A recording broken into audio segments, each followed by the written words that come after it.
તાલુકાના એકલબારા ગામે ખેતરમાં સરકારી સાયકલોનો જથ્થા ઉપર કોંગ્રેસના નેતા સુખરામ રાઠવા પહોંચ્યા હતા। એકલબારા ગામે સાયકલોનો જથ્થો જોઈને કોંગ્રેસના નેતા સુખરામ રાઠવા ચોંકી ઉઠ્યા હતા। વર્ષ 2023ની પ્રવેશોત્સવની સાયકલોનો જથ્થો ખુલ્લા ખેતરમાં છે।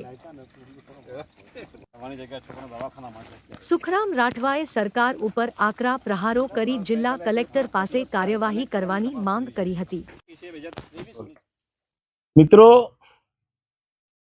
મારા સાથીદાર મિત્રો સર્વશ્રી અર્જુનભાઈ સોમભાઈ રાઠવા, જિલ્લા પંચાયત વિરોધ પક્ષના નેતા, અમારા છોટાઉદેપુર શહેરના પ્રમુખશ્રી, જિલ્લા પંચાયતના વિરોધ પક્ષના નેતા એટલે નગીનભાઈ રાઠવા, મત વિસ્તાર લાગે છે એમનો।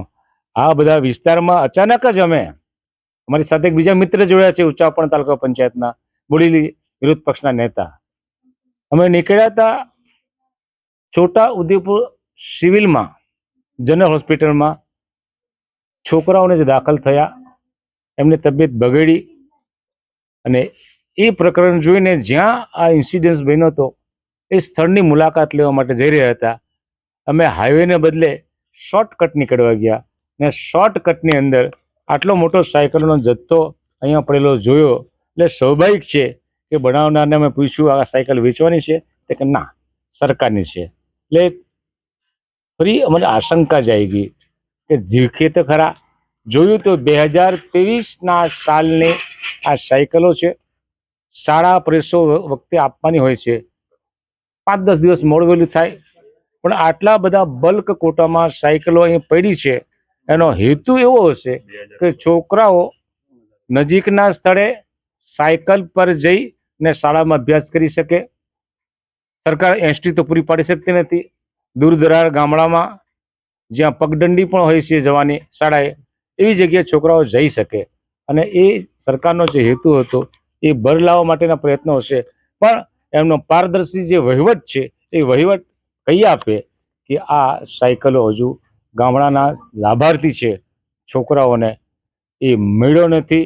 આ બાબતની તપાસ જિલ્લા સમાહર્તા કલેક્ટરશ્રી, જિલ્લા વિકાસ અધિકારીશ્રી અને પ્રાયોજના વહીવટદારશ્રી જેના મારફતે કર્યું તે કરીને આ યોજનાનો અમલ કેમ નથી થયો, ખર્ચો પડી ગયો કે કેમ, એ તપાસ કરે। અને આ છોટાઉદેપુરના આદિવાસી વિસ્તાર, હું તો માનું છું કે ગુજરાત રાજ્યના આવા આદિવાસી વિસ્તાર છે, ત્યાં પણ આવું જ ચાલતું છે। કોઈ એના પર કોઈ દેખરેખ રાખતું નથી। ટ્રાઇબલ સપ્લાયની ગ્રાન્ટો આદિવાસીઓનો વિકાસ માટે વપરાતી હોય તો આવી મોટી ખરીદી કરીને એમાં પૈસા ના ખર્ચતા હોય તો આ તપાસ થવી ચોક્કસ જરૂરી છે।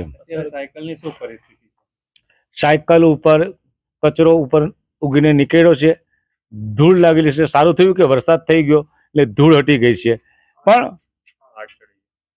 તમે દેખશો, નિરીક્ષણ કરશો તો સ્ટીલનો જે ભાગ છે જેને આપણે બ્રેક કહીએ છીએ, બ્રેક મારીએ છીએ, એના પર કાટ ચડી ગયો છે।